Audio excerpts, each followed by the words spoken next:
ചികിത്സയ്ക്ക് വേണ്ടി ഇന്ത്യയിലെ കൊൽക്കത്ത നഗരത്തിലേക്ക് വന്ന ബംഗ്ലാദേശി എം ആയ അൻവറുൽ അസീം അനാർ 56 വയസ്സ് ക്രൂരമായ രീതിയിൽ കൊൽക്കത്ത നഗരത്തിൽ വെച്ച് കൊല ചെയ്യപ്പെടുകയാണ് ഉണ്ടായത്. 3 തവണ അവാമി ലീഗ് ഭരണപക്ഷിയായ അവാമി ലീഗിന്റെ ആയ അൻവറുൽ അസീം അനാർ 2024 മെയ് മാസം 12-ാം തീയതിയാണ് ചികിത്സയ്ക്ക് പോകണം എന്ന് പറഞ്ഞുകൊണ്ട് കൊൽക്കത്തയിലെ തന്റെ സുഹൃത്തായ ഗോപാൽ ബിസ്വാസിന്റെ അടുത്തേക്ക് വരുന്നത്. പിറ്റേ ദിവസം തന്നെ താൻ ആശുപത്രിയിലേക്ക് പോകുന്നു എന്ന് പറഞ്ഞിറങ്ങിയ അൻവറുൽ അനാർ പിന്നെ ഒരിക്കലും തിരിച്ചു വന്നില്ല. ഹലോ, ഹായ്, നമസ്കാരം. 5 സെക്കൻഡ്സ് വ്യൂവിലേക്ക് സ്വാഗതം. 5 സെക്കൻഡ്സ് വ്യൂവിൽ ഇന്ന് നമ്മൾ നോക്കുന്നത് കൊൽക്കത്ത നഗരത്തിന്റെ ഹൃദയഭാഗത്ത് വെച്ച് കൊടും ക്രിമിനലുകളായ ബംഗ്ലാദേശി നുഴഞ്ഞുകയറ്റക്കാരാൽ ഹീനമായ രീതിയിൽ ബംഗ്ലാദേശി കൊല ചെയ്യപ്പെടാനുണ്ടായ സാഹചര്യത്തെക്കുറിച്ചും ഇന്ത്യ എന്ന മഹാരാജ്യം നേരിടുന്ന ഭീകരമായ ബംഗ്ലാദേശി അനധികൃത നുഴഞ്ഞുകയറ്റത്തെക്കുറിച്ചുമാണ് നമുക്ക് നോക്കാം. താൻ ചില അടിയന്തര കാര്യങ്ങൾക്കായി ഡൽഹിയിലേക്ക് പോകുന്നു എന്ന മെസ്സേജ് ബിസ്വാസിനും അനറിന്റെ മകൾക്കും അനറിന്റെ മൊബൈലിൽ നിന്ന് വന്നു. പക്ഷേ ഫോണിൽ അദ്ദേഹത്തെ ബന്ധപ്പെടാനായില്ല.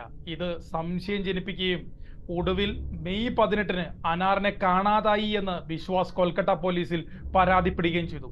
തുടർന്ന് നടന്ന പശ്ചിമ ബംഗാൾ CIDയുടെ ക്രിമിനൽ ഇൻവെസ്റ്റിഗേഷൻ ഡിപ്പാർട്ട്മെന്റിന്റെ അന്വേഷണത്തിനൊടുവിൽ മുംബൈയിൽ താമസിച്ചിരുന്ന ബംഗ്ലാദേശിൽ നിന്നുള്ള അനധികൃത കുടിയേറ്റക്കാരനും മുംബൈയിലെ ഒരു കശാപ്പ് ശാലയിൽ അറബുകാരനുമായി ജോലി നോക്കിയിരുന്ന ജിഹാദ് ഹൗലാദാറിനെ അറസ്റ്റ് ചെയ്തത്.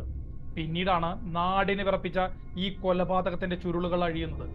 ബംഗ്ലാദേശിലെ ഭരണകക്ഷിയായ അവാമി ലീഗിന്റെ ടിക്കറ്റിൽ ബംഗ്ലാദേശിലെ ജനൈദ മണ്ഡലത്തിൽ നിന്ന് ജയിച്ചു വന്ന മെമ്പർ ഓഫ് പാർലമെന്റ് ആണ് അനാർ.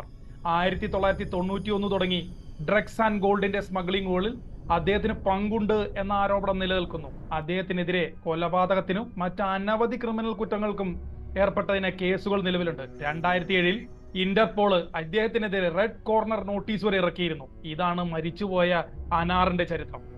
ഇദ്ദേഹത്തെ കൊന്നുകളയാനുള്ള നിർദ്ദേശം നൽകിയത് ജനൈദ മണ്ഡലത്തിലെ കൊച്ചാൺപൂർ മുനിസിപ്പാലിറ്റിയിലെ മേയറുടെ അനിയൻ അമേരിക്കൻ പൗരനുമായ അക്തർ ഉസ്മാൻ അഥവാ ഷഹീനാണ്. അയാൾ കൊല്ലുവാൻ വാടക കൊലയാളികൾക്ക് 4 കോടി ബംഗ്ലാദേശി ടാക്കിയാണ് നൽകിയത്. പോലീസ് പറയാതെ പറയുന്നത് ഇത് കൂട്ടുകച്ചവടക്കാർ തമ്മിലുണ്ടായ തർക്കത്തിന്റെ പരിസമാപ്തിയാണ് എന്നാണ്. പക്ഷേ അവർ ഇതിനു വേണ്ടി തിരഞ്ഞെടുത്തത് ബംഗ്ലാദേശ് പോലുമല്ല, ഇന്ത്യയിൽ വെച്ച് വകവരുത്താൻ ആണ് ഈ ക്രിമിനലുകൾ തീരുമാനിച്ചത്. ജിഹാദിനെ കൂടാതെ കൊലയാളികളുടെ കൂട്ടത്തിൽ ബംഗ്ലാദേശികളായ സയാം ഫൈസൽ, ഷാജി മൊസ്റ്റഫീസ് എന്നിവരും ഒരു ഇടതുപക്ഷ തീവ്രവാദ പ്രസ്ഥാനത്തിലെ അംഗമായ അമനും ഉണ്ടായിരുന്നു. കൊല ചെയ്യുന്നതിനും ഒരു 10 ദിവസം മുൻപെങ്കിലും ഷഹീൻ കൂട്ടാളികളുമായി കൊൽക്കത്തയിലെത്തി ഒരു ഫ്ളാറ്റ് വാടകയ്ക്കെടുത്തു. പിന്നെ തന്റെ കാമുകയെ ഉപയോഗിച്ച് അനാറിനെ ഈ ഫ്ളാറ്റിലേക്ക് വിളിച്ചു വരുത്തി. ഇതൊരു പക്ഷേ ഒരു ഹണി ട്രാപ്പ് ആവാനാണ് സാധ്യത. ഫ്ളാറ്റിൽ വന്നു കയറിയ അനാറിനെ അപ്പോ തന്നെ ശ്വാസം മുട്ടിച്ചു കൊന്നുകളഞ്ഞു. അതിനുശേഷം വെട്ടുനുറുക്കി കൊൽക്കത്ത നഗരത്തിന്റെ പല ഭാഗങ്ങളിലായി അവർ സൂട്ട് കേസുകളിലും കവറുകളിലുമാക്കി വലിച്ചെറിഞ്ഞു. സംഭവം കഴിഞ്ഞ് ബംഗ്ലാദേശിലേക്കും ചിലർ നേപ്പാളിലേക്കും കടന്നു കളഞ്ഞു. നേപ്പാളിലേക്ക് പോകും വഴിയാണ് അവർ ബിസ്വാസിന് അനാറിന്റെ മൊബൈലിൽ നിന്ന് മെസ്സേജ് അയച്ചിരുന്നത്. മറ്റൊരു രാജ്യത്ത് വന്ന് ഇത്രയും നാള് ഒരു പേടിയുമില്ലാതെ താമസിക്കുക, ഹീനമായ കൊലപാതകവും മറ്റു കുറ്റകൃത്യങ്ങളും ചെയ്യുക, നിയമത്തെ വെല്ലുവിളിച്ചും ആ രാജ്യത്തിന്റെ അഖണ്ഡതയെ വെല്ലുവിളിച്ചും ഇത്ര ധൈര്യമായി ഇങ്ങനെ പോകണമെങ്കിൽ അവർക്ക് ഇന്ത്യ രാജ്യത്തിനുള്ളിൽ വലിയ രീതിയിൽ ഒരു നെറ്റ്വർക്ക് തന്നെ ഉണ്ട് എന്ന് വേണം കരുതാൻ.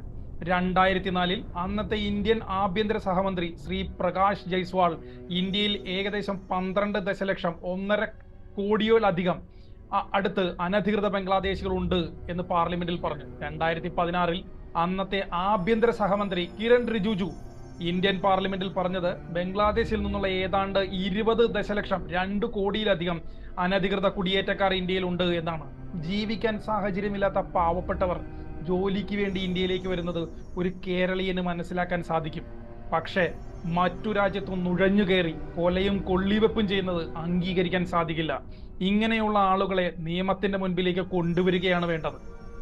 നിയമം ശക്തമായി വരുമെന്നും ഇവരെ പോലുള്ള കുറ്റവാളികൾ വിചാരണ ചെയ്യപ്പെടുമെന്നും ഈ നുഴഞ്ഞുകയറ്റക്കാരെ ഇന്ത്യ മഹാരാജ്യത്തെ ജനങ്ങൾ ഒരുമിച്ചു നേരിടുമെന്ന പ്രതീക്ഷയിൽ നിർത്തുന്നു. Thank you so much. This is 5 second view on illegal Bangladeshi immigrants and the brutal killing of a Bangladeshi MP.